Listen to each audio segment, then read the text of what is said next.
saying he's a good man, a good husband. But as the case unfolds, sinful secrets emerge. They found a revolver tucked into a box of baby wipes. They're forced to rethink everything. Was this really a random act of violence? I knew for a fact something wasn't right. Or is something more sinister afoot? A few weeks ago, their home was broken into. She found the kilo of cocaine in the house, and there were condoms in his truck. Something that's his or yours? No, they're his. I didn't believe it. It's hard to believe that someone would be capable of something like this. Oh, God, I'm scared.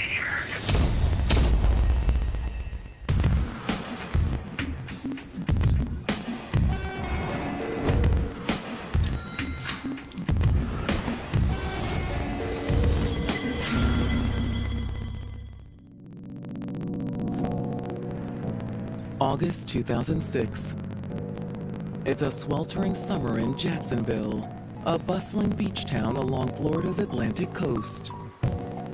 Jacksonville is a wonderful city. It's multicultural, vibrant, military friendly. It's the best of both worlds. It's the largest city in Florida, but it also has that hometown southern feel. But even a place known for its southern hospitality isn't immune to deadly violence. On August 21st, in the early hours of the morning, a flurry of 911 calls came in. Jacksonville 911. One of the callers is 47-year-old Freddie Zarang. Yes, ma'am. The police need to come and check something out at the end of Highgate Drive. I guess it was probably somewhere around 12:45, 1 o'clock in the morning, and I heard what sounded like 3 or 4 shots. I heard pops, like as if like a light caliber gun going off, and I can't see much, but it looks like something crawling in the middle of the cul-de-sac, like somebody's actually laying there injured. As police prepare to respond to Freddie's call, another 911 call comes in from a neighbor of his, Noni Stenson. Jacksonville 911. Yes, sir. I need an officer to come in. I woke up to like 2 loud bangs. Oh, God, I'm scared. Just calm down, okay? I'm trying, sir. There were various different reports of an individual down, shots fired. It was a Tier 1 response for the Jacksonville Sheriff's Office. Officers speed to the upscale gated neighborhood on Jacksonville's south side. It was a shock because that's an area you could go years without a crime happening. Once they arrive on scene, police rush to the victim's aid. I noticed the victim in the cul-de-sac in a pool of blood, but there was nobody else around at all. There was a lot of blood around his chest and some on his face. And I thought, well, somebody just shot this man. The victim is still conscious, but barely. It's got a pulse. It's weak, but it's a pulse. He was alive and coherent, but I could tell he wasn't in very good shape at the time.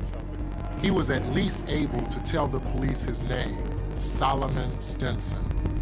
Their very first priority was to provide medical aid. Immediately, they called for paramedics. Weak pulse. Go ahead and start EMS. Tell them to step it up, please. 29-year-old Solomon Stenson always put family first. Solomon grew up as one of 4 children on the east side of Jacksonville. We grew up poor. We didn't have like a lot of materialistic things that other kids had, but we had lots of love. He was real playful, real friendly. He was just fun to be around. He was trying to please everybody, even when he didn't have to. He always just wanted everybody to be happy. When Solomon reached his teenage years, he fathered a baby girl with his high school sweetheart. Even though Solomon's relationship did not last, he still stayed in his daughter's life. The two continue to remain great parents to their daughter and make sure that she was well taken care of. After fathering a son with another girlfriend in 2002, Solomon dedicated himself to giving his kids the life they deserved. He always had dreams, and he was a go-getter.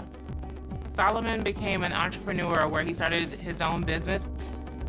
He opened up a car wash. He also had a landscaping business as well. Running multiple businesses left Solomon little time for love, until a beautiful stranger named Noni Allen walked into his life. Hey, How can I help you today? just a regular car wash. Okay, you came to the right place. Noli met Solomon at the car wash that he owned when she was getting her car cleaned. The two started talking. They really hit it off. All right, you can just have a seat over there. I'm gonna grab your car and take care of that for you, and I'll bring it back when it's done, okay? Okay, thank you, Solomon. Thank you. Upon cleaning her car, he left his phone number in her middle console. She thought, why not, and gave him a call. A week later, Solomon and Noni were on their first date. They ended up talking late into the night. You just seem like such a great dad. Thank you.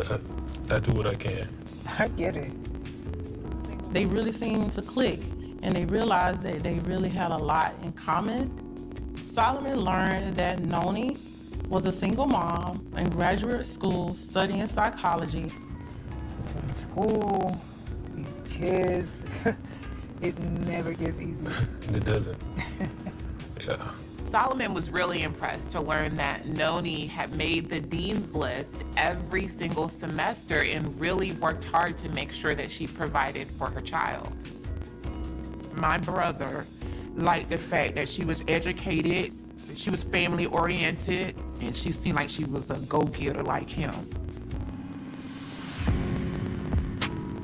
But Solomon also learned that things weren't easy for a single mother trying to earn her degree. Noni did express to Solomon that she still had great financial struggles. Because Solomon has always been known to want to try to help other people, before they parted ways that evening, he offered her a few $100s. There you go. You do not have to do that. I insist. You deserve it. Thank you. And that's when Noni realized she had met her Prince Charming. Someone that could be a really great provider and also a great partner for life. It didn't take long for the couple's relationship to blossom into a true partnership. They were both very much in love. When Solomon proposed to Noni, she did not hesitate to say yes. Will you marry me? Yes, of course. Oh my gosh. She was very elated and getting ready to spend their forever together. Noni and her daughter moved in with Solomon. The couple pledged their love to one another in a joyful ceremony, surrounded by friends and family. They were just enjoying the honeymoon phase of their marriage, and it wasn't before long before they learned that they would be welcoming a new baby boy. When he found out that he was having a son, he was very excited. After the birth of their new baby, Solomon and Noni also purchased a new home. They found a 2,200 square foot home in one of Jacksonville's nicest neighborhoods. Years of hard work had really paid off for Solomon because he was finally able to move his family into a very safe and gated community. They were a young, upwardly mobile couple. I was very impressed with them. They was living the dream.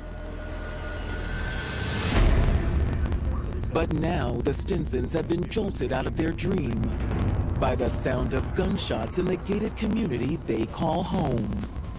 Once police got on scene, they realized that Solomon has been shot twice, once in the neck and the other in the back.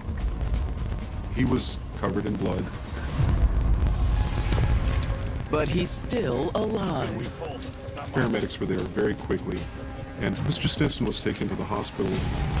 They were doing everything they could to stabilize him until they could get to the ER. It quickly becomes a race against time to save his life.